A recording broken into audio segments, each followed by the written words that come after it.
Imagine being a software developer and applying for a new role at a company. And during the application phase, you get promised the stars. We are the best company, we have the best product, we have the best team, we are using the most advanced tools. So the company convinced you, you signed the contract, and one day it's your first day at work, where it's usually about setting up the machine. The best case you will encounter, which is still not the optimal case, but realistically it's the best case, is that you will be some kind of disk image.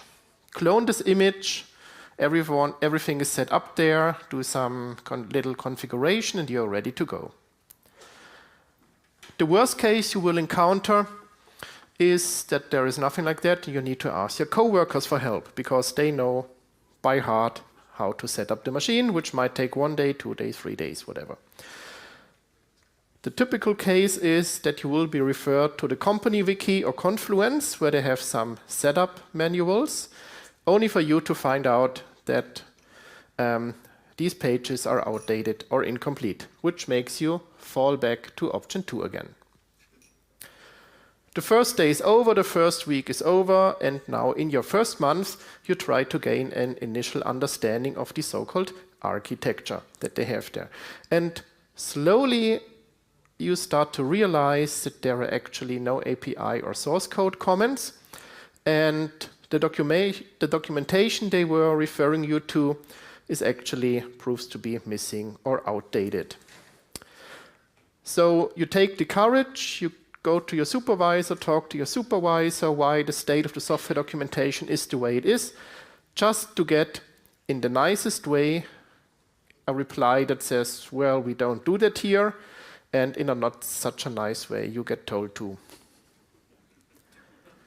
So this was the first and last time that you talk to your supervisor about the topic documentation, and now you know what you will do for the following months and years. As long as you stay at that company place, you will have to do reverse engineering day in and day out. When you ask people, or when people get asked why they do little to no software documentation, you usually get one of these 3 replies. Excuse number 1 is, we are agile. Well, I can only say none of the inventors had ever said that there should be no documentation. If you're agile, this is just an excuse that does not hold up, not at all. Excuse number 2, we don't have time or we don't have money, which is more or less the same. I could easily deliver another talk where we can do the math. How much? Yes, it's an investment if you do documentation now. Definitely it is an investment, but it will easily pay off in the middle run. Just think of every new employee that will start at the company, how much time and how much security it will introduce if these persons are properly introduced. And excuse number 3, that is my favorite one. The code is the documentation. Yeah, dream on. Remember, self-explanatory code is only self-explanatory to the person who wrote the code, but not to the others. And even if it was perfectly self-explanatory code, it could only describe the brick, but not the house built of these bricks. In other words, self-explanatory code cannot describe architecture.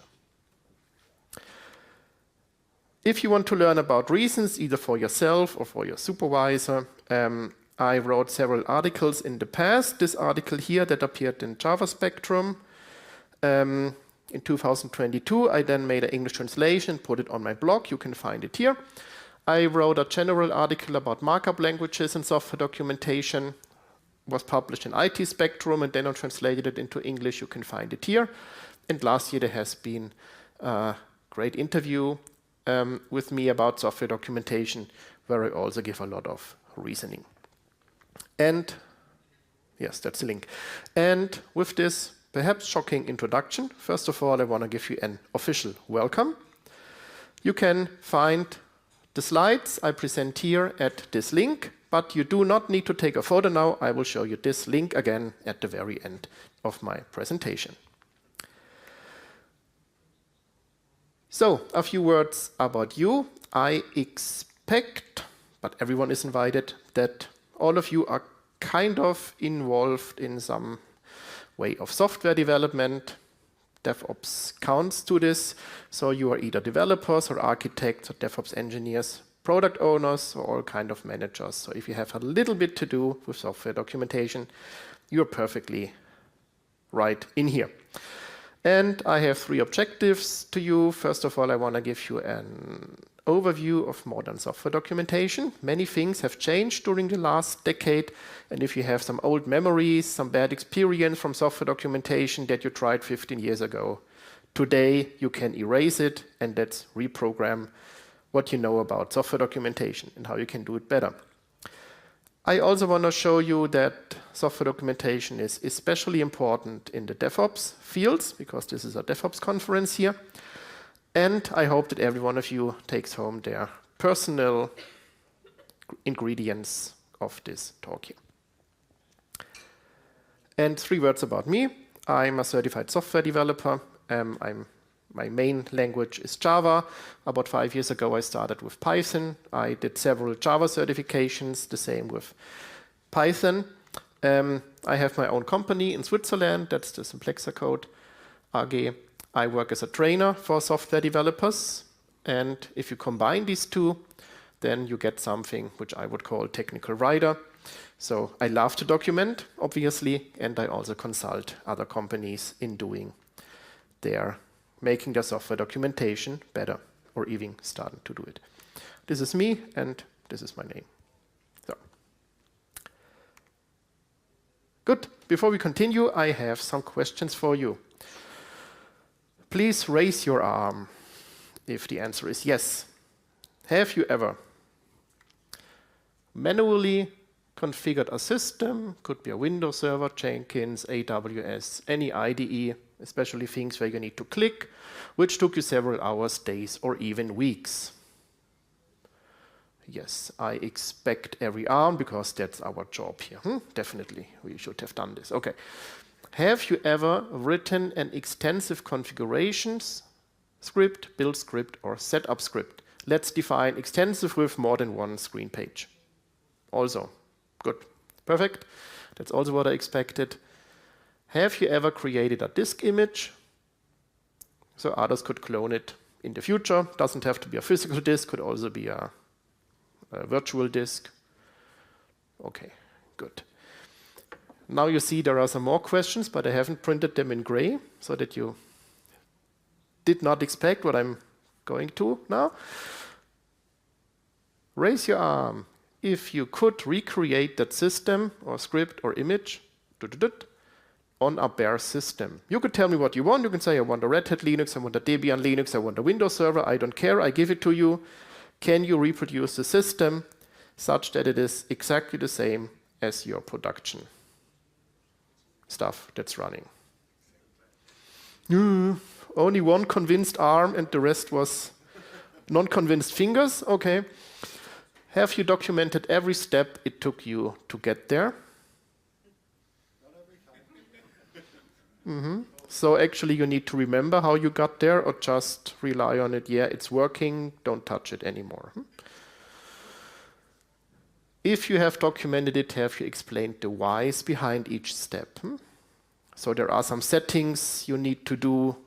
Some settings are important, some settings are not important. So, for example, when I have a protocol for setting up my IDE, it's written there that I changed the color scheme from Darkula to the bright one. But this is just my personal taste. So if somebody reads that manual, is it really necessary? Is it vital to change the color scheme, or is it just because, yeah, I who wrote the documentation wrote it down? So it needs to be clear, why do you have to do this certain piece of adjustment? This is a DevOps conference. So I need to be honest, I'm definitely not a DevOps expert. I have other fields where I excel. It's definitely not DevOps. So I'm pretty sure that you all know more about that you all know more about DevOps than I do. Let's make it simple. My assumption is that DevOps is a bunch of tools. Do you agree? Yeah. I found this on the internet, couldn't find out a source anymore.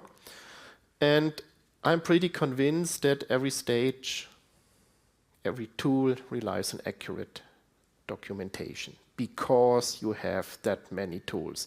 When I started working professionally as a developer after my studies, which is 18 years ago, we just had a Java code base and a subversion system. That was all. That's pretty easy, and meanwhile, things have exploded. You could also describe it as config hell. Perhaps you might heard the term. If you find yourself saying the sentence, "it works on my machine," this usually shows, okay, there are some unknown variables. The server has a different setup than my local machine, so there must be some difference. This is reason enough to get it documented. And I told you during the introduction, perhaps you also have some tribal knowledge, so many things you only find them in Slack channels where they once discussed, or they are just in the brains of other people. But they are never formally written down. So I guess you can familiarize with this. So that's why it's especially important in the DevOps field. This is something I can disclose. As you can guess, I love to document. This is a little part, let's say about 10% of how I can set up my Mac OS. I use several partitions. From time to time, I create a new one. And this is my notation. This is in the settings, sound, appearance, series, spotlight, displays, and so on. Even the colors have a meaning. Red has a meaning, green has a meaning, blue has a meaning. So there's even a nice notation.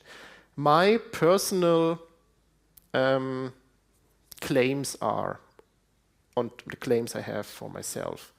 A setup and its documentation are only complete if I can fully reconstruct it on a bare system. So I'm not happy enough if I get something to work. I'm only happy and satisfied if I can again make it work starting from a bare system.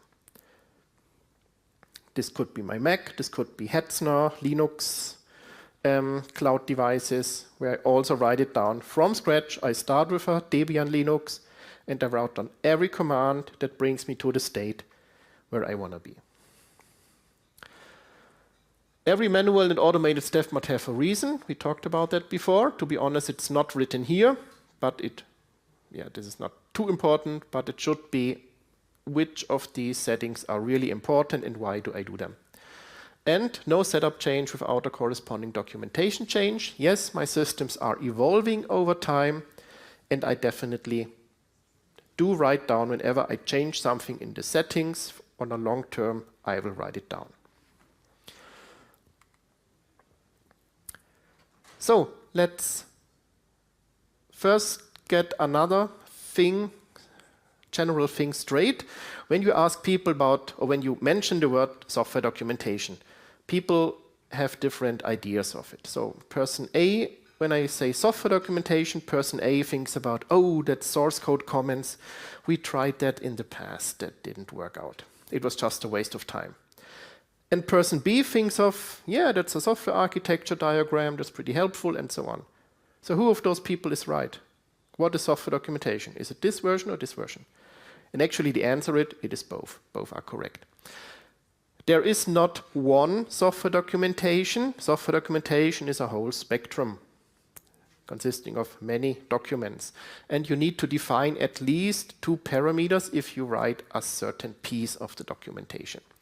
Parameter 1 is you need to be clear who you want to address with that piece of software documentation you are writing, also called the audience.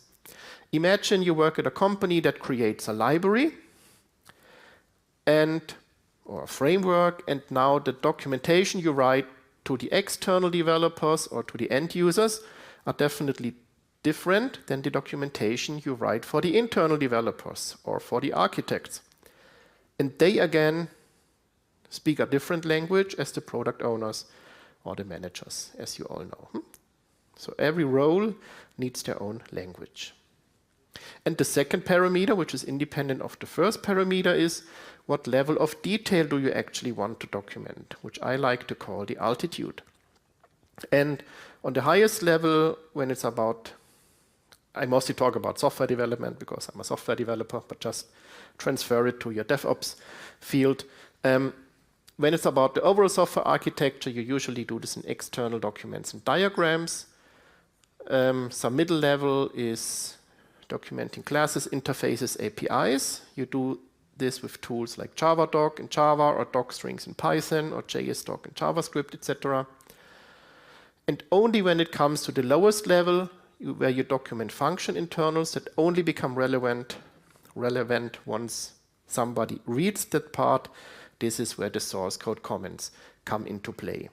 So you do not describe architecture in source code comments, and you also do not describe function internals in architecture overviews.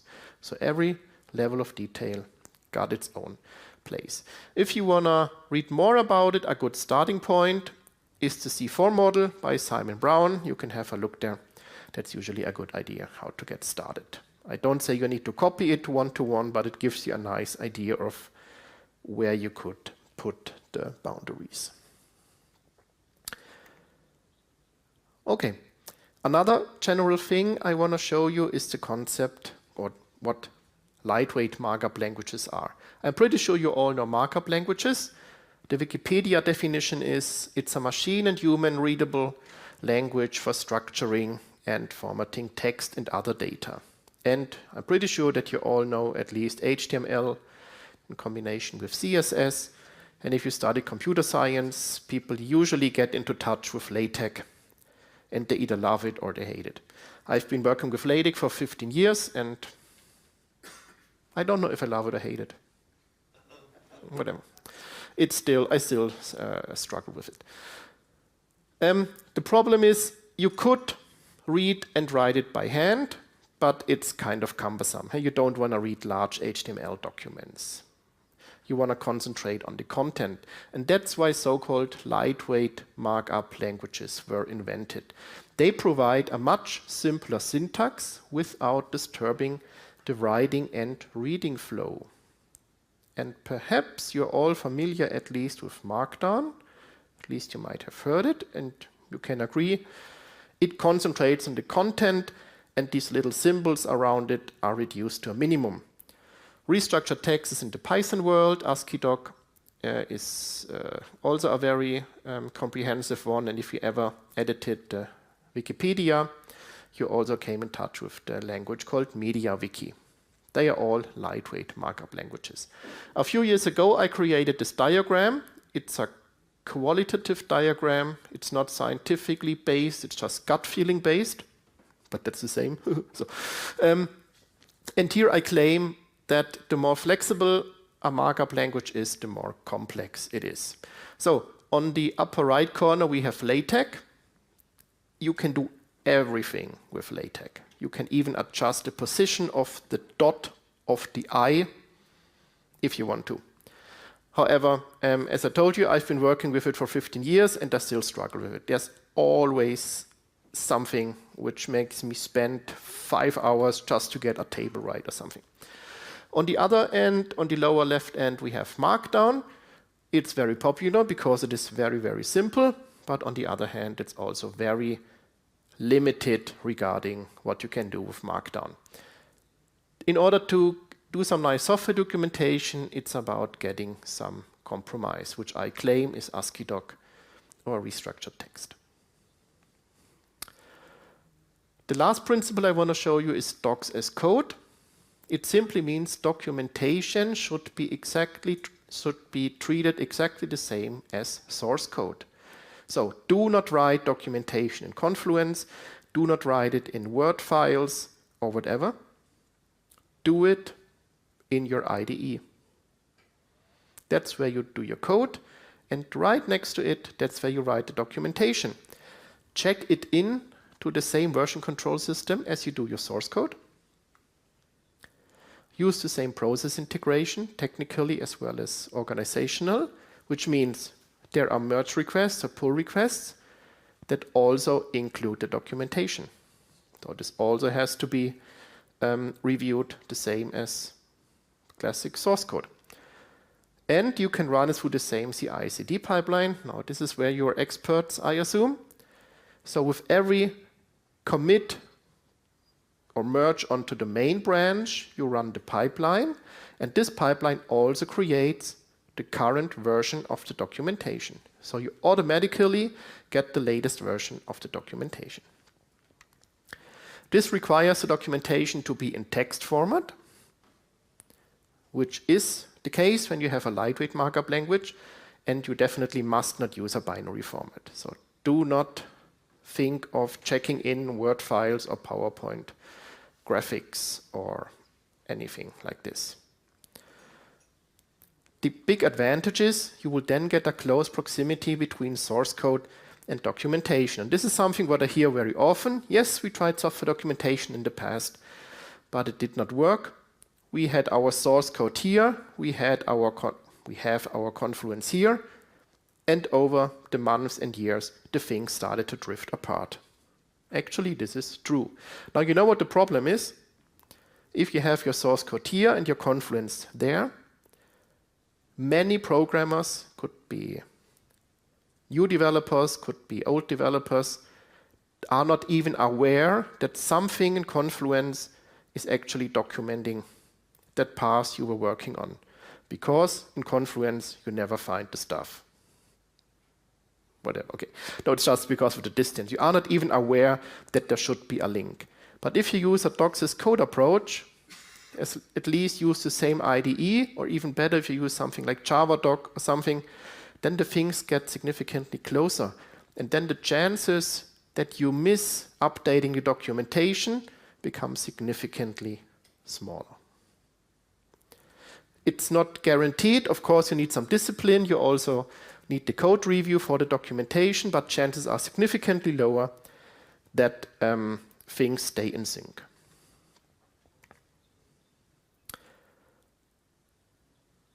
So I wrote an article 2-3 years ago about lightweight markup languages in general. What I did, this is the list on the English Wikipedia regarding lightweight markup languages. Then I compared them, I had some criteria, and I came up with this top 4 textile, which I never heard before, but it fulfilled a lot of criteria. MediaWiki, that's the language you use for editing Wikipedia. Pretty comprehensive and cool. Restructured text, which is mainly used in the Python world, but it could be used for general documents as well. And ASCII-Doc, which I will show you in a second, is the personal, is the favorite. This is the article here that I wrote, and this is the link of the English translation where you can read it. Also linked to the German PDF if you want to read it, which I definitely recommend. But now you might think, wait, there is something missing in this list.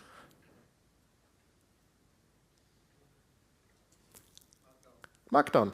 Markdown got its own slide because it was kicked out pretty early. Markdown is by far the most popular lightweight markup language. I do not disagree with this, but actually that's the only advantage. Be aware that Markdown does not have a standard. Markdown comes in many different flavors. Perhaps you might have heard GitHub flavor, GitLab flavor or something. It is very, very limited in what it can do. So if you want to achieve more, you either need to add plugins or you need to write your own HTML code. But what's the reason of a lightweight markup language if you need to write HTML nevertheless? So it renders a lightweight markup language useless. By default, you cannot do any tables in Markdown. You cannot do cross-references. You cannot do footnotes. You cannot do YouTube videos, etc. So I have a very clear verdict, but same as this guy here, do not use Markdown for your documentation. It's a very weak foundation. ASCII-Doc is an ideal drop-in replacement, which means for the things you can do with Markdown, you can do it the same way using ASCII-Doc with the same ease of use. Plus, if you want to do more, you are free to do 10 times more if you use ASCII-Doc. So ASCII-Doc by itself is not more complicated when you only want to use the features that Markdown provides. So what can you do with ASCII-Doc? Of course, you can structure text and format it, titles, bold, italic, code formatting. You can use roles and thus apply your own CSS formatting to it. Of course, you can do tables. You can include mathematical formulas, even in LaTeX notation if you want to. You can include source code snippets. It automatically does source highlighting for about 50 or 100 programming languages. You can easily embed pictures, audio, and video. You can embed diagrams as code, so you can do textual descriptions of diagrams and then they get rendered. And you could also do presentations if you use the plugin Reveal.js. And I just want to give you for 1 minute. I have a sample document. You can also download it at the link that I gave you. And on the left, this is the ASCII-Doc IntelliJ plugin, and on the left you see what the source code looks like, and on the right you see how it looks like. So we can have titles, bold, italic. This is bold, just put asterisks around it, and italic means put underscore around it. This is how you include images. This is how you write hyperlinks. This is how you write footnotes. Let's check. Yes, the footnote is here. Unordered list. You could also do ordered list, by the way. Didn't show it here. This is how you can write tables. This is how you can write formulas. So this is the LaTeX notation, which is pretty cool, and it gets properly rendered. And you can also include source code snippets. So here I have a class animal.java. For example, here I put a start and an end tag with a specific name. I call it just T9 and K. You could call it whatever you want. And then in the ASCII-Doc document, you can either say include the whole source code, which it does here, including formatting. You can include source code by just some line numbers. But by the way, this is kind of dangerous because if the code shifts, also your snippet shifts. But you could also include it with tags. That's what I did here, tag T9 and K. And then it just pulls out the source code of the original file and includes it into your document. You could also do callouts, which is descriptions of the source code, which is pretty cool, so that you can really describe what a certain method is doing. And the last thing here is the diagrams as code. I could also give you a whole talk about that one. For example, this is the block diag notation. You just describe the dependencies, or perhaps you might have heard of plant UML. This is a class diagram created in the plant UML syntax. Pretty cool. No clicking, no image exports, no PowerPoint, no draw.io, whatever.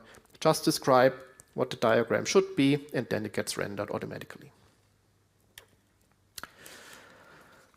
So you might think, yeah, Christian, this is pretty cool what you told us, but we already have Confluence. First of all, Confluence is a wiki, and let me tell you one thing about wiki in general. Perhaps you didn't know, but wiki actually is the acronym for where information kills itself. So whenever you put documents into wiki, they are destined to die. It's kind of a graveyard, huh? I guess you all made that experience, didn't you? Okay, the problem is the before mentioned distance to the source code. Doesn't make a difference if it's Confluence or any other wiki. If documentation is too far apart from the source code, this is where the problem starts.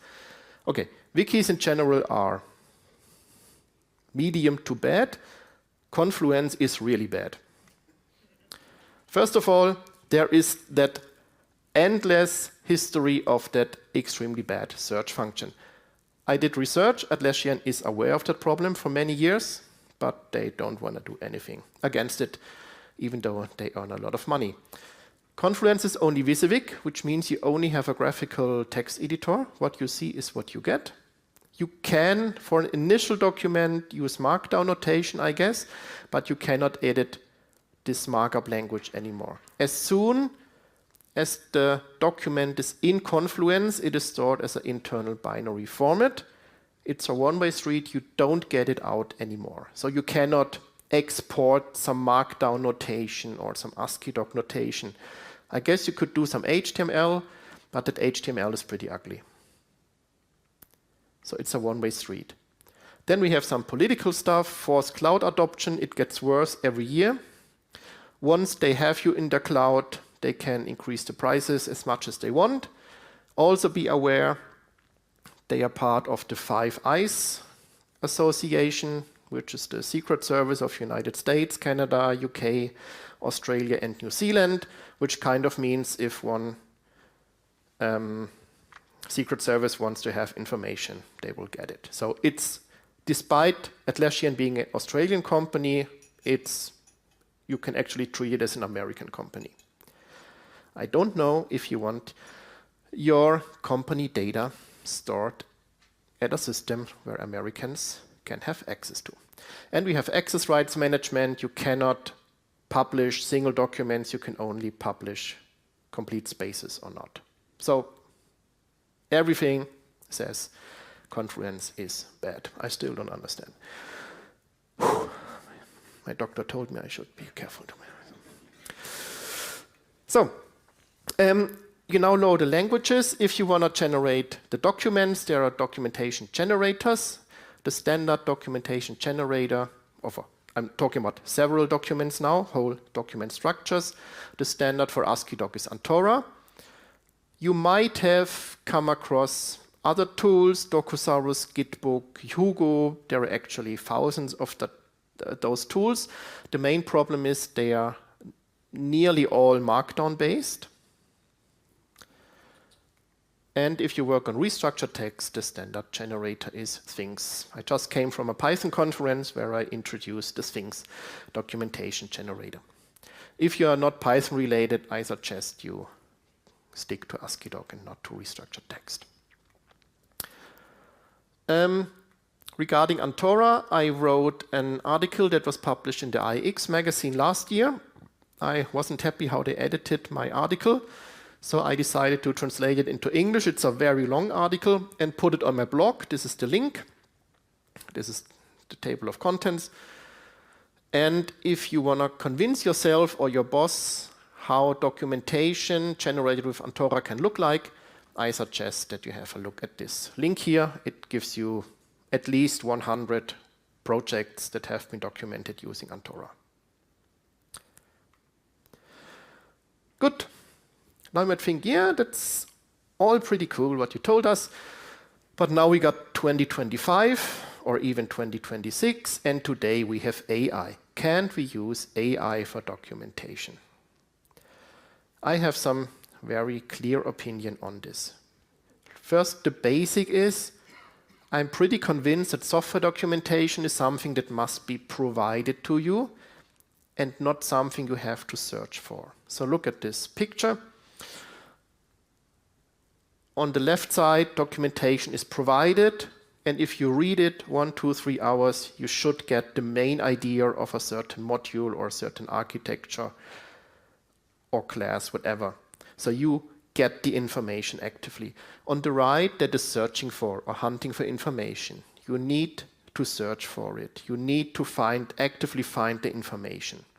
This is time-consuming and distressing, and also you have no guarantee that you get the complete information. Now, if you think, okay, let's put the whole source code into ChatGPT, which by the way is a bad idea, but that's a different topic. But imagine you do this, could even be a local AI, I don't care. And now I can ask my AI about all the things I want to know. How does this module work? What's the architecture? How can I implement this and that? But this is still searching.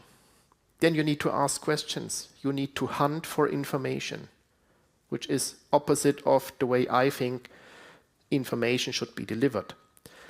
Also, I think you should not document the source code, what it does, a little bit, but not too much. I turned it off. Wait. But you should actually describe the invisibles. So your documentation should mainly consist of whys. It should consist of why have we done it the way it is. It should contain warnings. Be careful. This method, this class is not thread safe. This is a warning. Emphasis. It's important to call this method in the main thread, or you can only call this method if you first have initialized it with some other thing. Decisions and history. Here you find a factory pattern. That's the reason for the factory pattern. Constructors don't make sense. We tried it in the past because for reason A, B, C.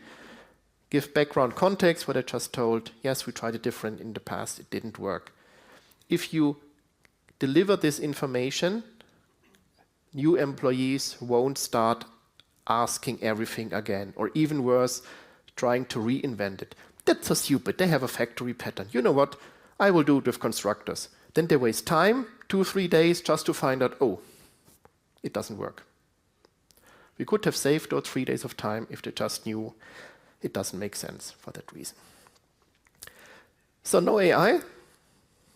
No, that's also not what I said. But I will lead you to something different, which you also do not want to hear. Today we have some cool thing called RAG. You all heard of RAGs? Retrieval Augmented Generation. It just means that the AI is looking up the relevant information before answering. So this is the AI brain, plus before it answers, it looks up the relevant information. So you know, if you do ChatGPT, it sometimes looks up web pages. You can even see it. It looks up web pages in real time and then gives you the information. You can also do this locally. So your source code could be included as part of the RAG, of course, your source code, but it should also include the documents describing the architecture, decisions, trade-offs, history, etc. In other words, you give the RAG context. You give it documentation so that your AI can give you better answers. Answers it could not give if it just had the source code alone. Which means good documentation written by you is more important than ever because of AI. You need to provide high quality, high value information such that AI systems in the future could give you better answers. So remember, if we document well today, AI can support us tomorrow. Dalai Lama. Okay, Christian said it. Okay. What else to use AI for? Use AI for what it can do best. AI today works with so-called large language models. That is AI trained on vast amounts of text. And I guess we can all agree, let's stay with ChatGPT, it does a perfect job regarding language. No matter if it's German or English, or if we even tried some Russian or Chinese, whatever, it does a perfect job. So use these LLMs for what it can do best. It can give you accurate spelling, it can give you correct grammar, it can give you clear writing. As you know, I'm from Switzerland. The German they have in Switzerland is actually, because it's not their mother tongue. They have Swiss German is their mother tongue, but not the Germany German. They need to learn Germany German at school. And the German they have is actually pretty, it's pretty bad. Now imagine you get, and I've seen it so many times, when you start reading documentation, I go to the Confluence of a company, and then this is the documentation, 2 screen pages, and the first 3 lines are full of spelling mistakes, grammar mistakes, and sentences that don't even make sense. What do you think? What's my expectation of the rest of the documentation? So, if you write documentation, write your paragraphs, put it into ChatGPT or your local LLM, doesn't matter, and ask, please tell me all spelling mistakes, please tell me all grammar mistakes, or sentences that don't make sense. And then you get a smooth writing. Proper language and spelling matter. Definitely, they matter. So let's summarize. If you want software documentation marked up for excellence, or in German, ausgezeichnete Softwaredokumentation, ausgezeichnete, that's the pun. You need a markup language plus a documentation system. Could be ASCII-Doc plus Antora, which I've introduced to you. Could be restructured text and Sphinx. Could be, on other levels, JavaDoc or any other languages plus some kind of HTML generator. Whatever it is, please just don't use Markdown and don't use Confluence and SharePoint and Word. Every principle of Confluence, SharePoint and Word is 180 degrees against the concept of effective software documentation. You will not be able to succeed in getting effective software documentation if you stick to Confluence. Tell it to your boss, I said it. Some organizational things. I'm pretty convinced that software documentation should not be done by everyone. Good. It should be done by few people who are responsible and the few people who like to do it and the few people who are good at doing it. You could call those people technical writer, you could call them doctators or documentation managers, whatever, but these people should be responsible at least for the technical setup, for the pipeline, for the tools, etc. If they write every documentation on their own, that's something that needs to be discussed for their role. Also, over time, there should be some documentation guidelines. This is an example from GitLab. I do not say it's a good one or a bad one. It just gives you an impression. That's around 20 pages. What could and should be defined over time. I'm always surprised that companies define everything. How you do your Spesenabrechnung, don't know the English word, how you do your Urlaubsanträge, how the signature of your email should look like, what the code style should be, and when I ask them, okay, and what guidelines do you have regarding software documentation? Then the answer usually is, well, people can write in Confluence. You see, it doesn't kind of match. And regarding AI, you need to provide human documentation. I'm sorry that you need to tell you this. I guess you might have hoped that I say AI does everything. And then you have even more work today. You need to provide human documentation as context for your coworkers and for the AI you will use later. And use AI where it excels at the moment, and this is language. Use AI for language, not for reverse engineering. That's it. I was asked to show you this feedback slide. If you like the talk, I'm very happy if you put in your app the feedback. If you did not like the talk, I'm very happy if you come here at the end of my talk and discuss with me. Everyone can discuss with me, of course. Okay, yes, I'm happy for your rating, and that's it. I'm finished. Here you find the link again to the slides and the example code I show you, and I'm open to questions. One question is here, and then we can do questions in the room. Thank you.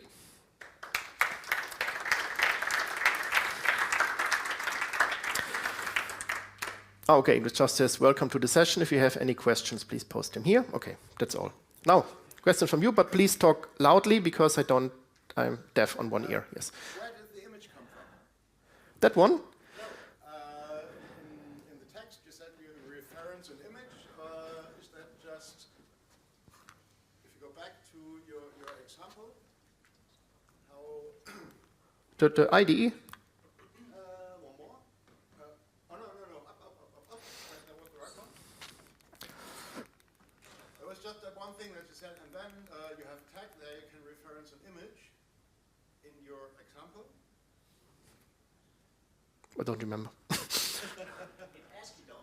ASCII example. In the example, so that one. Yeah, exactly. In that example, and then a little up there. Aha, there's an image, yeah. That image here, okay. How does it get the image? Because there's just a, do an image. DevOpsCon banner.svg, and here we have... Folder figures DevOpsCon.svg. That's it. So it's just including a file, yes. That's all. Yes, please. What's your opinion about old tools like DocSygen, for example, and how does this kind of tool complement or is complemented by ASCII-Doc? You know what DocSygen is? Yes, I know. I worked with DocSygen 20 years ago. It's reverse engineering. It can, well, if you really have nothing, it can help you, of course, if you really have nothing. But you should not rely on it. It just does reverse engineering. It looks through all your classes and files and then creates those diagrams. I've worked with it quite a lot. But that's all. It doesn't provide you any context.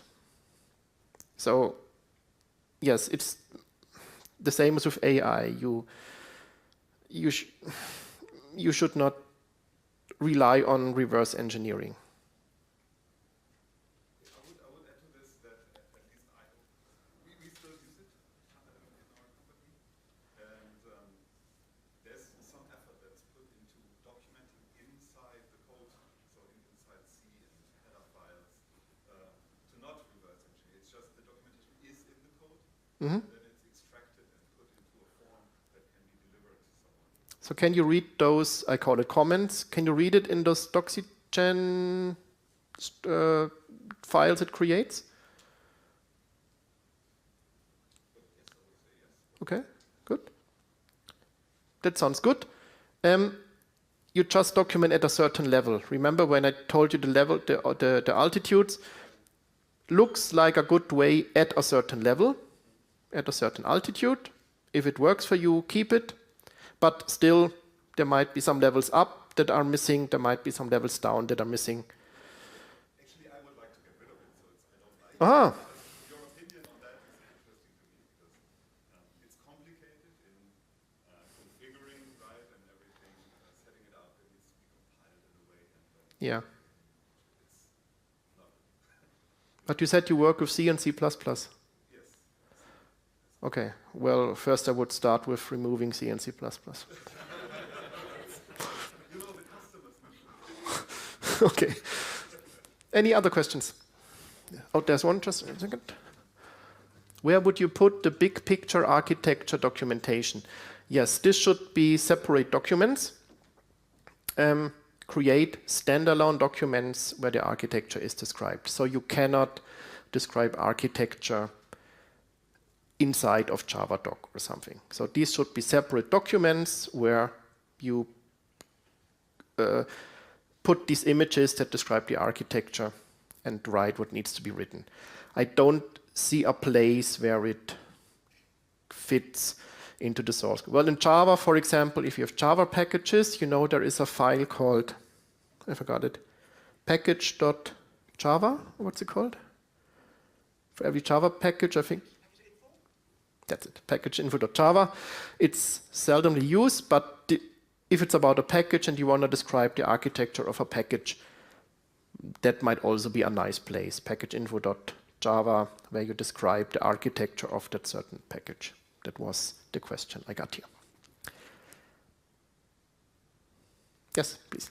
Yeah, I have a question because I'm a bit skeptical regarding what you said regarding if we want to, if the documentation should be provided or we should search for it. Because my opinion is that with AI, we are even getting more lazy and we don't even want to search for the information. I don't know, if we have like some kind of application that has some public API, we don't even want to go to the vendor side to search or the definition of API.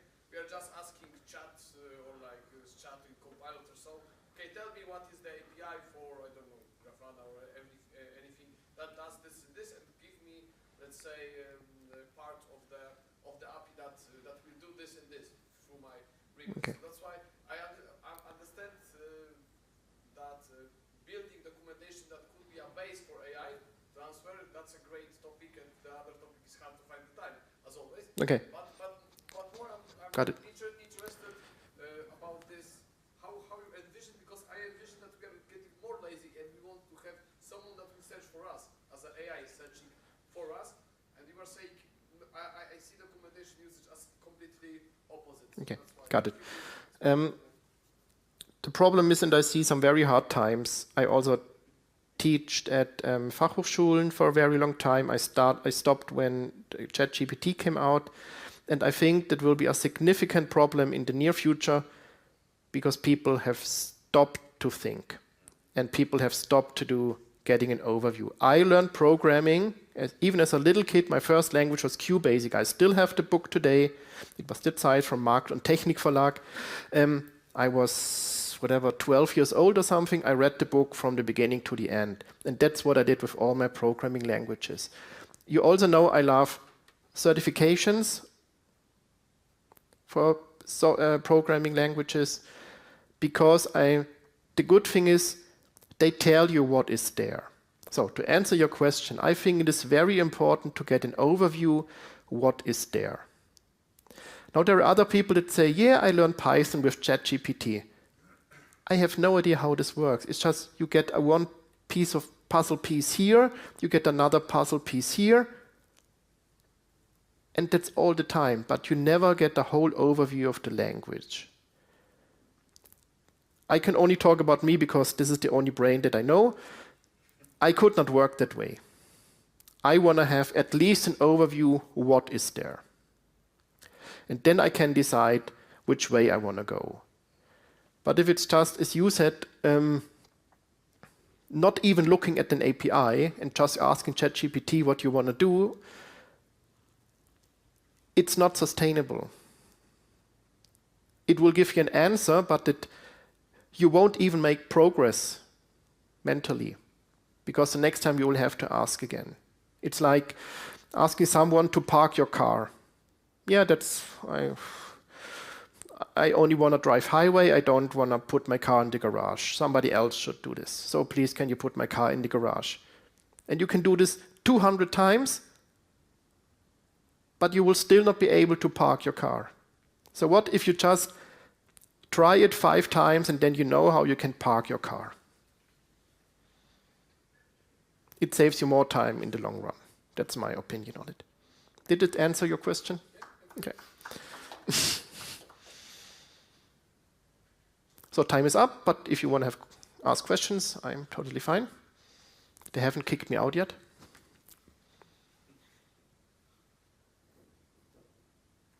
Yes, one question.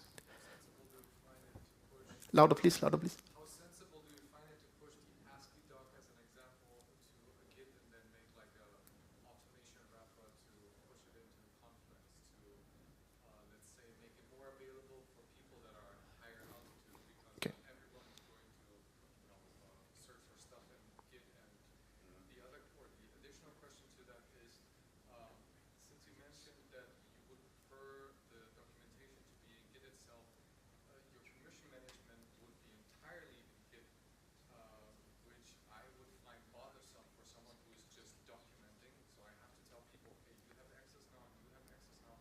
How do you deal with that on different altitude levels? Okay, second question first. You can have different repositories. That's not a problem. The place where I currently work at, they have like 30 repositories. You can also have an IntelliJ project that consists of several repositories. So you could have a documentation repository, and you could have your source code repository. That's not the problem. And the first question, I did not show you that slide, but I prepared another slide if I had more time. You're talking about exporting, let's say, ASCII documents to Confluence to keep the Hemmschwelle low for other people to read. Yes, there are ASCII doc exporters. I think there's a Maven plugin that does it. That's perfectly fine.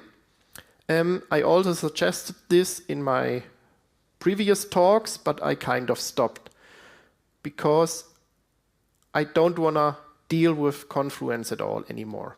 Not even as a reading tool.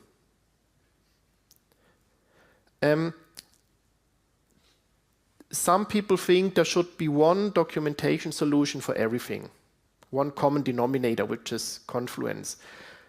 And meanwhile, I moved away from that idea. Because, for example, you know Javadoc? Okay, so when you run Javadoc, you get some nice HTML world. And it's a self-contained world. This is the documentation of my project. And nobody would ever think, hey, let's export that one to Confluence. It just, you have some certain feeling, some look and feel, you know how the Java doc should feel like, and you totally get around within your Java doc world. There's no reason to export it to Confluence. And the same with those ASCII doc documents for the architecture or something.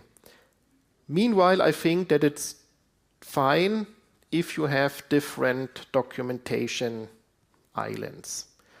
You have your Java doc island here, you have your ASCII doc Antora island here, and of course, it's mainly for the business people, you have your Confluence island here. I think it's not possible to find a common denominator of a documentation system where everyone is happy. That's my opinion. Okay, thank you so much. I enjoyed it. Have a great time.